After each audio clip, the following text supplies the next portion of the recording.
I was so excited when I got the call that I was hired to work as a mortician. My embalming career is really happening. I couldn't wait for my first day of work. Another bonus is that my workplace is only 5 minutes away from my house, so I can always come home for lunch, then return back to work. Finally, that day came and I was up and ready for my shift to start. I got to work 15 minutes early. That was how excited I was to work.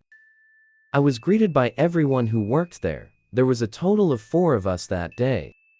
Of course, it's my first day, so there wasn't much excitement. I was still very new to this. All they had me do was learn the steps of embalming and cleaning, and also knowing the tools. The day went by so fast, it was more of observing and giving a helping hand. As it was getting closer to the end of my shift, there were only 2 of us left, because the other employees left already since they came earlier. The last body we got for the day was a female. When my coworker started on her, I left to go use the restroom in the back of the building. When I was minding my own business in the bathroom stall, I heard a cry. It was a sobbing cry, like they were very sad.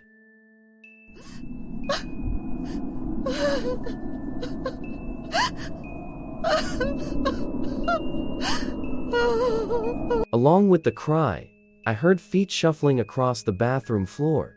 It sounded like it was bare feet that were dragging slowly. I got curious and tried peeking between the crack of the bathroom stall to see if I can see who it was. As I peeked and looked around the room, it was empty. But the sobbing continued. I thought to myself, who could it be? It's just me and my coworker in the building, and he is a male. The sobbing of the same women started again.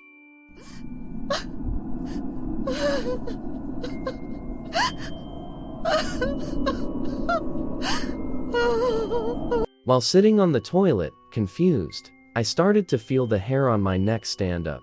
I said to myself, this isn't happening, right? Especially on my first day.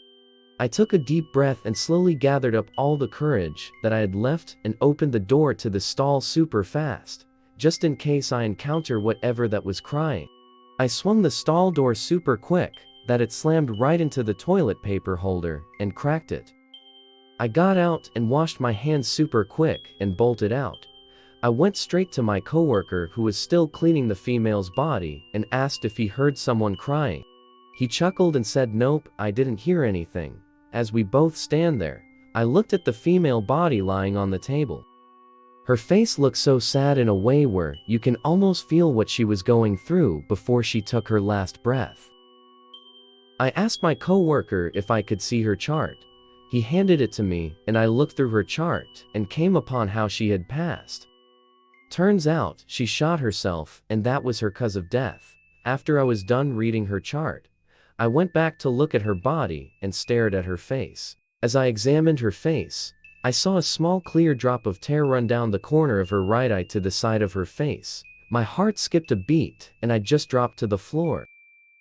As I was still sitting on the floor, my coworker came and sat next to me.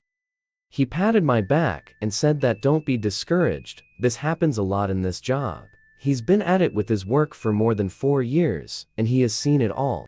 He mentioned about if I want to continue with his profession, I'll have to put my feelings aside and have a strong heart, because everyone who comes through the morgue is of all ages and colors. And their stories of how they ended up here are unique and different. He also told me that he too has experienced many scary and unexplainable occurrences, but he just brushes it off because he doesn't want to scare other workers and he loves his job a lot. After our little break on the floor, we cleaned up everything and ended our shift for the day. Outside in the parking lot, my coworker said to me before we parted, I know you are in shock, so go home and rest, and think carefully if this is the right job for you. As I was driving back home, my body was still trembling with what happened today at work.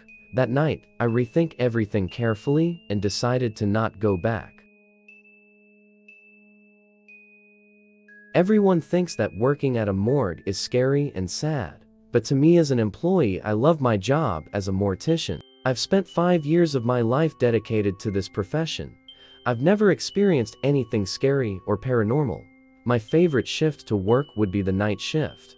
It's quieter and I can focus better on my job.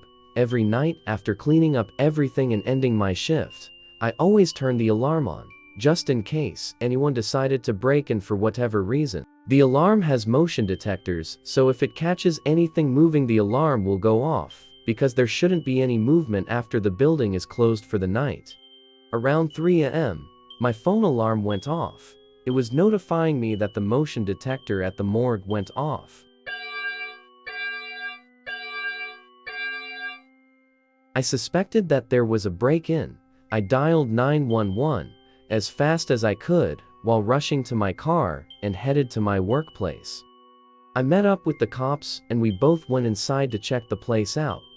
The cops went first to double-check just in case there were intruders. They checked the whole place and didn't see anything that showed any sign of intruders. After the cops left, I stayed back to just keep an eye on the place and check the security camera. As I looked at the recordings on the computer, I couldn't believe my eyes. One of the sections in the wall that we keep the deceased slowly open. As it slowly slides out, the corpse slowly gets up into a sitting position. It was the male that came in early that morning. He passed because he was in a tragic motorcycle accident. The EMT couldn't bring him back at the scene of the accident, so that's how he ended up here. I was so shocked that I could feel the chills going up my spine. Once the alarm came on and made a loud noise, the corpse slowly laid back down and pushed itself back into the wall. I was so stunned, I was frozen on the spot. Never in my 5 years of working here have I witnessed anything like this. So just to make sure the body didn't just come alive, I slowly creeped to where the sliding shelf was and slowly opened the shaft. As I opened the door, I could feel the cold breeze going past my face. As I slid the body out of the wall, he was cold to the touch, and I placed my finger by his nostrils to see if there was air coming out, but nothing, no air, no movement, stiff as a stick. I quickly slid him back in. It all just doesn't make sense to me with what I saw on the security camera and when I checked on the body. I have no explanation for the situation. After that day, I never told any of my fellow workers of what happened that night. I didn't want them to be scared because if they knew, we will be short of staff. Even after all these years, I never told anyone what I've encountered. As a father of 5, I had to get a second job to provide for my family. I'm currently working a second shift job that starts at 1:30 and ends at 9:30 at night. So, to make sure my kids have everything they need, I've decided to find a graveyard shift so that I can take my kids to school early in the morning after getting off. I looked around the internet to see if there were any third shift job openings in my area. As I looked and looked, I came upon a Craigslist job that says, third shift security guard. I thought, hey, how lucky of me to find this. It should be an easy job, and I don't have to deal with people. I'm a quiet guy, so I don't socialize as much, so this is the perfect job for me. After I filled out the online application and submitted it, about 15 minutes after, I got an email saying, is tomorrow a good time to do an interview? I was so surprised that they replied and asked for an interview that quick. But hey, it's good news for me. Tomorrow comes, and after I take my kids to school, I took a shower and dressed up for the interview. I drove to the address that was given to me. As I arrived, the place looked decent, just like a normal office space. I met with the well-dressed lady, and she took me back to her office area and started the interview. She just asked me the basic interview questions. I thought everything went smoothly. When she was done asking me questions, she shook my hand and said, "Congratulations, you're hired." I couldn't believe it. I was excited that I actually got the job. She said if I could, "Can I start next Monday?" I said, "Oh yes, sure." She then said for me to come early in the morning to get the security keys and meet up with the other security guy, and he will take me to the building that I will be watching. So that was that. I got the job. Fast forward to Monday morning.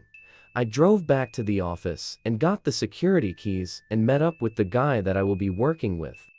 He introduces himself as Thomas. He told me that we both will be watching an old, abandoned morgue facility that has been closed for more than 10 years, but was recently bought. Our job was to walk around the premises and inside the building to make sure there were no squatters or kids who would come and vandalize the place. I thought, wow, this job is easier than I thought.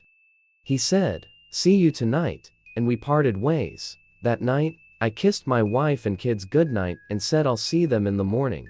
I put on my security clothes and my duty belt that has all the keys to the morgue and my flashlight and a taser for protection. The morgue that I'll be watching for the night was a good 30-minute drive from my house. When I arrived, the place was so secluded that the next building was about a half a mile down the road.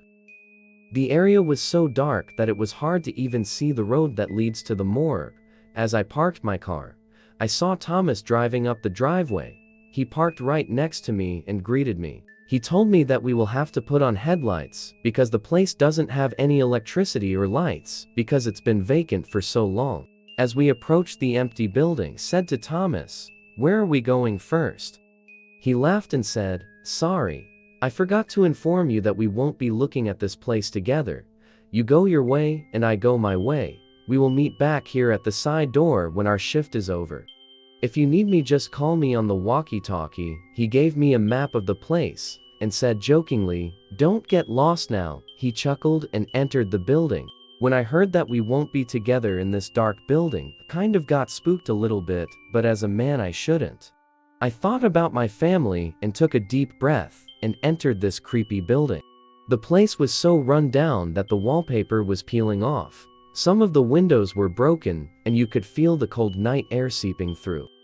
The hallways were so dark and quiet that the only thing you could hear is your own footstep. One good thing about this place is that when it closed down, they took everything, so the place is so empty. No trash or furniture, nothing. But did I mention how dark it was? This place is so dark that the only thing I can see is where my headlight shines too. Otherwise, it's pitch dark, like as if your eyes are closed. As I continued my rounds, I somehow ended up in the embalming room. The place is so dark that you really don't know where you're walking, and every hallway looks the same too. As I walked around in the embalming room, I got curious too, and wanted to see what's inside those walls that they place people in. I then grabbed onto the handle and was about to pull the sliding door. Right when I was just about to pull open the door, heard something running outside in the hallway. I stopped and ran to go look at what it was. As I peeped outside the door, I checked both sides. There was nothing but dark hallways. Since there was nothing, I turned back around to go open the door again. As I walked away from the door, I heard something running past the door again, and you can tell whatever was running on all fours. I turned quickly to look. Nothing. I'm starting to get goosebumps, but I tried to not let anything get the best of me. I again walked slowly to the door of the room and slowly peeped my head out. As I turned to the right side, there was nothing but an empty hallway. Then as I turned to my left and shined my headlight down the hall, at the end of the hall, it looked like a small human in a hospital gown crouching down in a sitting position facing away from me. I shined my headlight at it and said, "Hey, you're not supposed to be here." That person didn't respond. I got closer and grabbed my other flashlight from my belt and also shined it at the person to maybe scare it a little more. I again said, "Get out of here. This is private property," and I shined the flashlight right at that person's head. Right when I did that, the person's head did a 180-degree turn to where the head was sitting on the back of its spine. I got so scared I started to run in the opposite direction. As I was running away, I could hear that thing running after me on all fours. I turned to see how far it was from me, and as I turned, that thing was about 50 feet away and catching up to me quick. It was running like a dog, and the face was so disturbing. The eyes were glowing red, and the tongue was hanging out just like a dog when they are running. I was running so fast, I didn't even care where I was running, as long as I got away from that thing. Somehow, I got lucky and bumped into Thomas, and we both fell to the ground. I told Thomas in a shaky voice that I need to get out of here. He was confused about why I sound like that.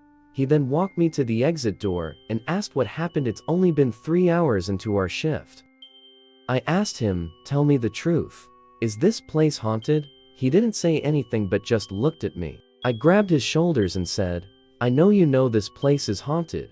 All he said was, "I know what you saw. I've seen it before." Right then, I knew what he was talking about. I just said, "I'm out of here, done with this job." As I got into my car to drive away, I looked at my rear mirror and saw that Thomas walked right back inside the building. After that night, I never looked for a third shift jobs ever again.